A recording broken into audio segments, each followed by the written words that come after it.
Qarabağ UEFA Çempionlar Liqasının play-off mərhələsində ilk oyununu keçirib. Qurban Qurbanovun baş məşqçisi olduğu Azərbaycan çempionu İngiltərənin Newcastle klubu ilə qarşılaşıb və görüş 1-6 hesabı ilə qonaqların qələbəsi ilə yekunlaşıb. Tofiq Bəhramov adına Respublika stadionunda baş tutan maçın əvvəlindən təşəbbüsü ələ alan İngiltərə təmsilçisi hesabı erkən açıb. Qarşılaşmada Newcastle-ın qollarını Anthony Gordon, Malik Tchao və Jacob Murphy vurublar.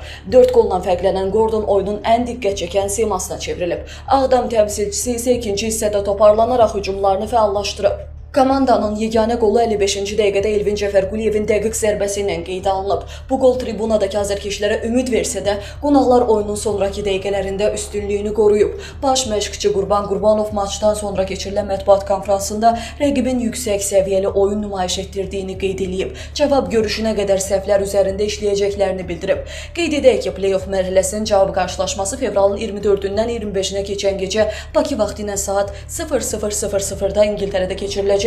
Bu oyunun nəticəsi 2 maçın yekununa əsasən qrup mərhələsinə vəsiqə sahibini müəyyənləşdirəcək.